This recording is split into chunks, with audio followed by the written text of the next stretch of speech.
All right, thank you so much.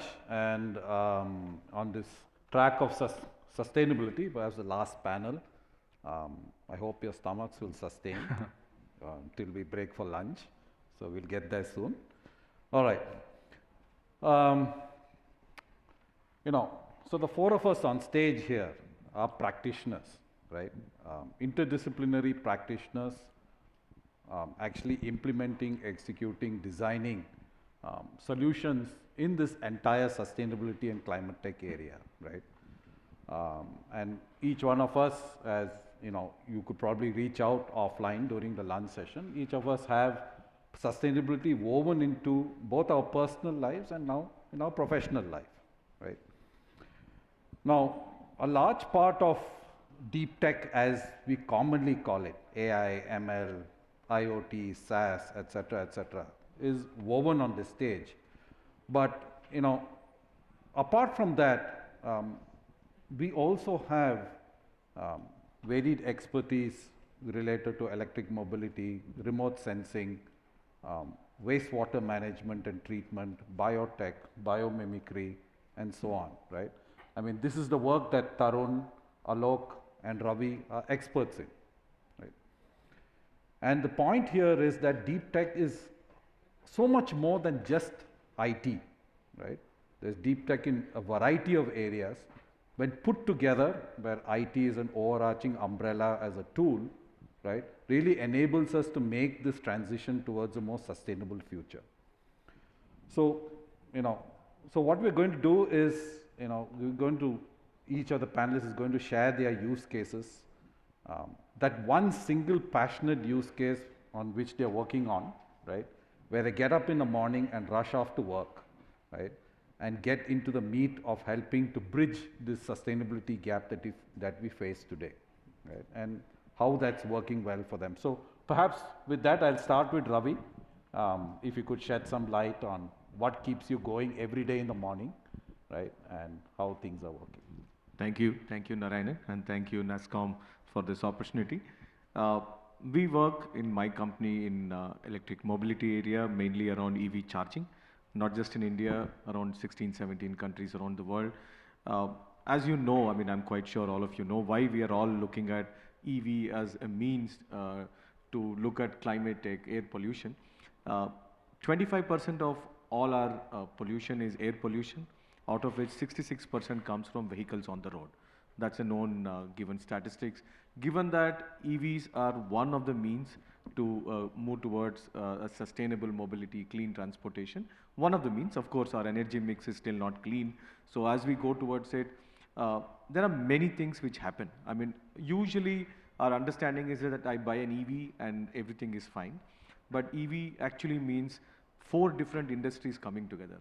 You talk about automobiles, you talk about whether it's a two-wheeler, car, truck, any of them becoming an electric vehicle. At the same time, all of them need to be fueled by a utility, which is an electric grid, or an energy which is available, which is an existing industry for a long time. And then we talk about telecom, because you need all of them connected. Because all of workflows, what we are talking about, need to be connected. So when we don't use the word IoT here, but we want all of them to be connected. And fourth is, all of them, we always talk about big data and a lot of data coming in. Now there are multiple systems across multiple domains giving you data. So you need to make some sense out of it. So keeping this in mind, when we are working, there are 2 things for us. EV is so new that there are a lot of greenfield opportunities. At the same time, to make it mainstream, we need to bring it into brownfield, existing infrastructure, existing buildings, existing places you need to bring infrastructure in for EVs to survive. I'm mainly looking from a EV charging point of view. And when we do that, one of the things which keeps us excited is, as we started the industry and the journey, we have reached a point where how do you manage the interplay between the automobile, the charger, and the grid becomes extremely important. Just to give you an idea, we are working on certain problems where if you're in a large building, if you have EV chargers, cars come to charge, it may impact the lift which people are operating in. In real time, we are talking about real time, that you plug in a car here, it may be impacting a lift, it may be impacting a transformer or a substation just outside your building, which can cut off the whole building. So now we are building a lot of tech around how do we ensure that based on the car which is coming in, based on the existing load in the building at that instant through a building, multiple things, not getting into details. How do you find out what is happening there? And based on that, can you take real-time decisions to say which one would you give priority? Would you give car the priority? Would you give lift the priority, the lighting the priority, or something else in the building? This is only a building use case. I mean, I can extend this next to charging hub, into a grid. Of course, as we go along, we are also talking about how do we get the grid and the car interplay. And that is probably something we will work in the near future. But at this moment, a lot of work happening on protecting the buildings. These are all in the brownfield, because greenfield, it's easy. You're doing everything fresh. But in a brownfield, existing infrastructure you need to protect. And at the same time, ensure that there is adoption, proliferation of the infrastructure. Because if you don't do that, you will anyway not move towards this kind of EV transformation. For you to do that, you need a lot of tech. And these are real-time systems. I'm not getting into the details of it. If you're interested, I can always talk after this. But you need to make real-time decisions. Otherwise, you're actually breaking a lot of industries at the same time. I mean, it could be a car being burnt to a building, complete building getting damaged, and even impacting the grid. So you don't want to do any of those. So tech plays a very strong role there. And as I'm talking, we are implementing things in Middle East, where world's largest park is coming in. We have the contract for doing it. We are doing it where 500 EV cars can come at the same time, and we are protecting a huge building which needs this protection all the time. And it's happening in India now. It's also happening in Asia Pacific. So we see this starting to happen in all countries, and everybody is giving a little more importance to get the infrastructure in place. Right. That's from my side. Cool. Thank you, Ravi, for sharing that. And that's to peeling the onion of the EV, right? So it's not just perhaps as simple as it seems. So Alok, right? I mean, you have done amazing work in your past with climate trace, remote sensing emissions, right now with Google on agri-tech. Perhaps you can shed what drives that single thing that drives you now every day. Yeah. Can you hear me? No. Hi. I sort of relocated from the US a couple of years ago, primarily to work on climate solutions in India. The challenges that India has are markedly different from what people in California or people in Europe will solve. I think from where I stand, the primary thing is there's this huge affordability barrier in India, and what the solutions that we need to be highly affordable. Particularly, there are sectors that are hard to abate, particularly agriculture, and solutions. So there is also a unique opportunity that the solutions that we build will actually be far more scalable once they are built. And the unique opportunity is actually on the remote sensing side. Many of you might know that sort of the cost of launching satellites has gone down very, very steeply. And it's kind of following the Moore's law curve in terms of the amount of data that will become available. So quality and quantity of data is increasing while cost is falling very steeply. With observations remotely, we are able to unlock opportunities that were unheard of before.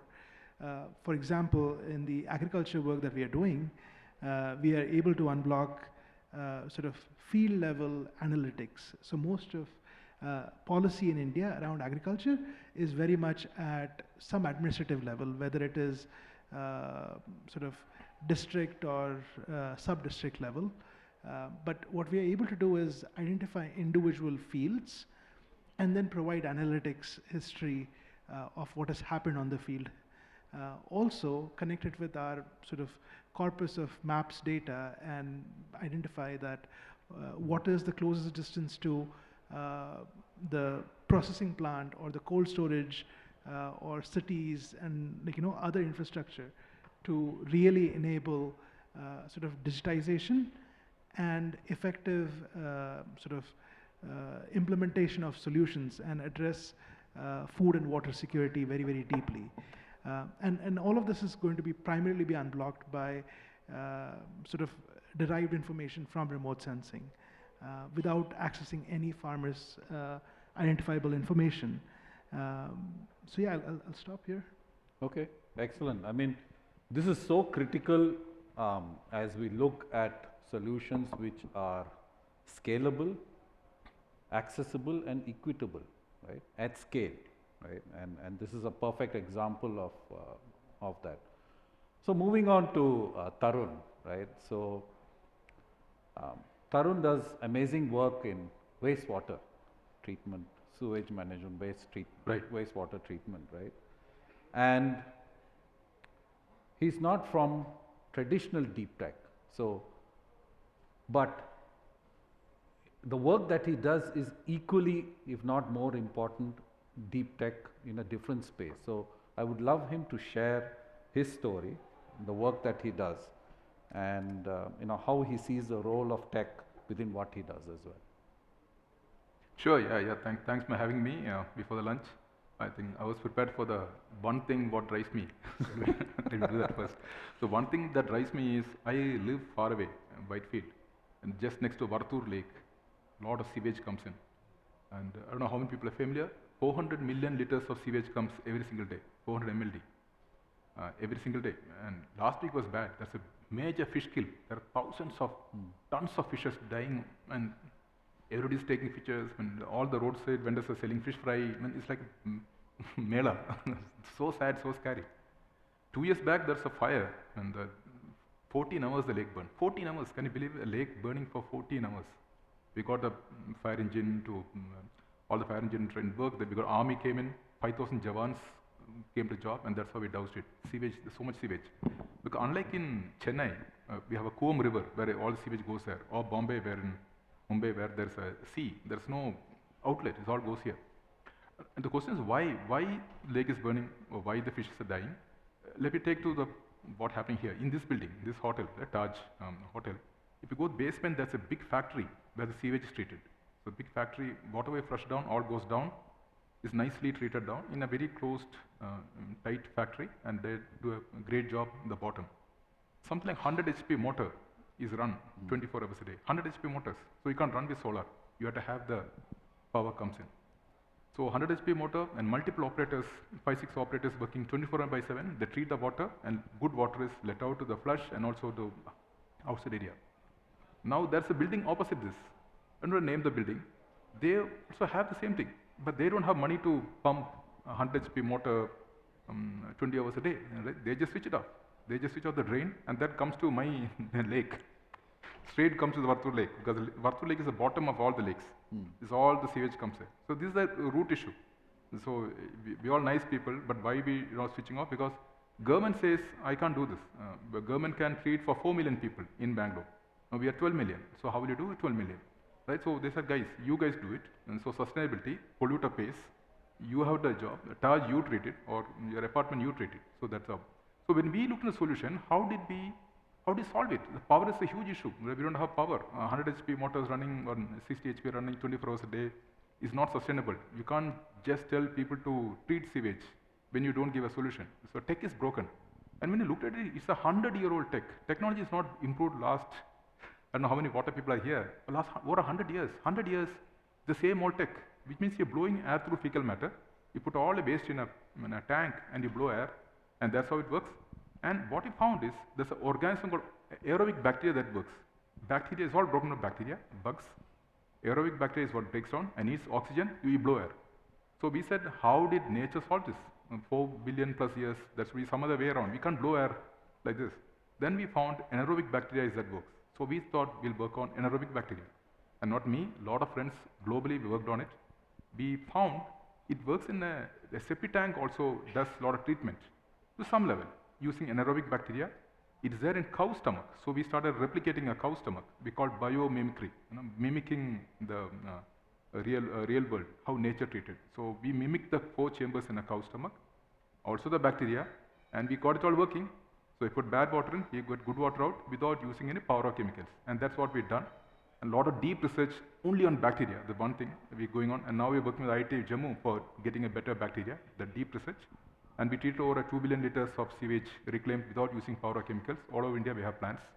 Yeah, that's a quick summary. Wow, that's amazing.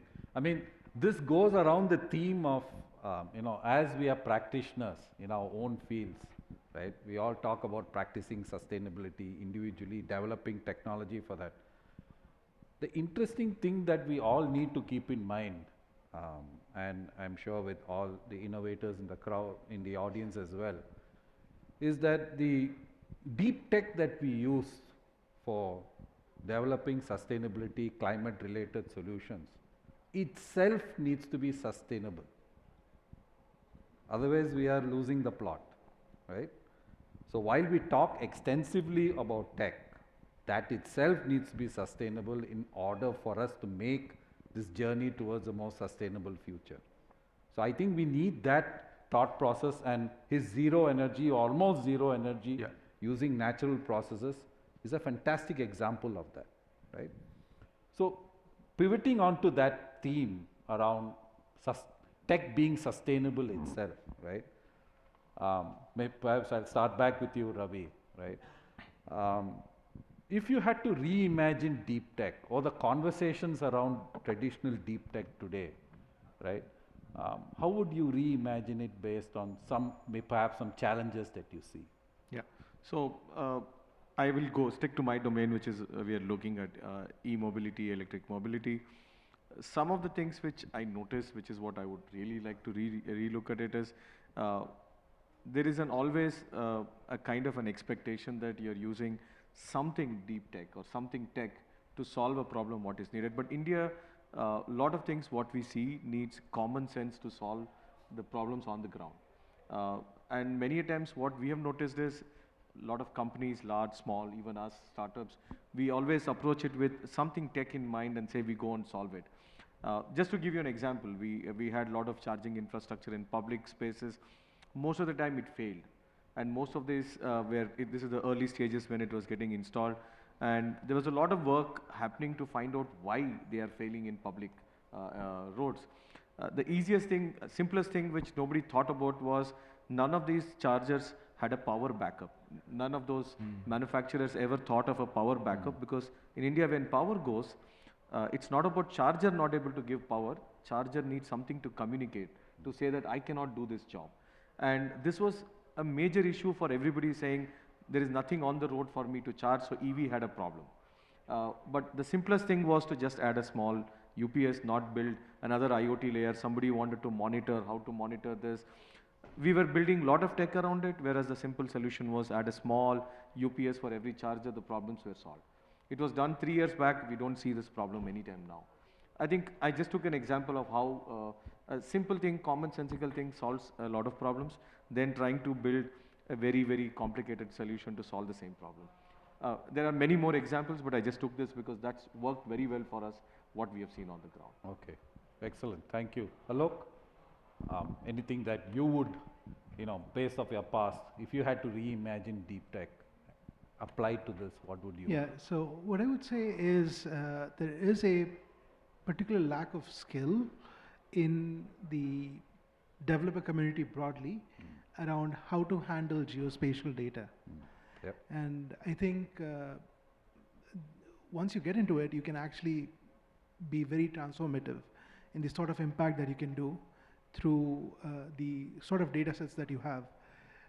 There is an excess amount of talent that is going towards sort of working on making images pretty or videos pretty, but the value of that is not as much to humanity as much as sort of working with sort of satellite imagery or even derived products on satellite imagery, and the sort of impact that you could have if there's more education and talent that goes towards these streams could be truly transformative.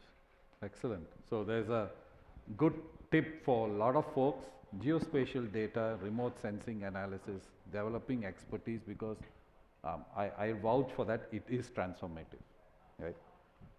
So Tarun, what would make you use a little bit more of traditional deep tech? IT, yeah. Yeah, we've been, I came from an old IT perspective background, so you always feel like all you have a tool and all you have a what? Everything looks like a nail. All you have a hammer, everything looks like a nail. So IT was the first thing. Okay, let me just do so many water STP tanks. Let me put a sensor and collect all the data and then run through an AI on top of it. And I can do that. I'll give a lot of intellectual kick. But why are we doing this? Rather, look at the key, what's the intent? You have to treat water. There's a guy called anaerobic bacteria that works. Can you do a little more? And that's not a nice thing because I don't have an expertise and I don't want to do that. I'd rather do the sensor bit, which is, and I can always connect the sensor to this, like how it works. But rather with that, keep it away, nice, let's look deep into this. And when you look into this, and that is, I know, is more than tech. So it's called now green chemistry. In fact, American Chemical Society selected as one of the 20 companies worldwide working on water because they work on green chemistry. So now that's a name, green chemistry, synthetic biology. So the different jargon is used. But what we're doing is, if you look at nature, for example, everything gets decomposed. Like you have the wooden log gets broken down into by termites and millipedes and all stuff. Small bits. That's how nature works. It may take years, but it'll break down.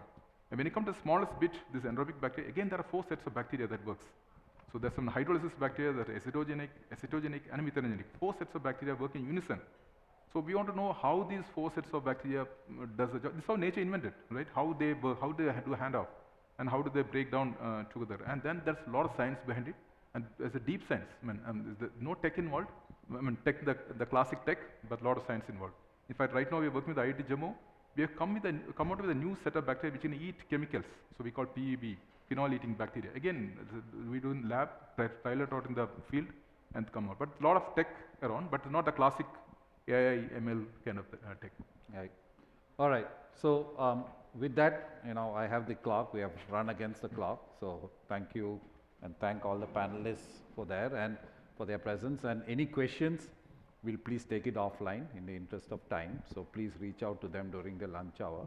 And once again, thank you so much. Thank you.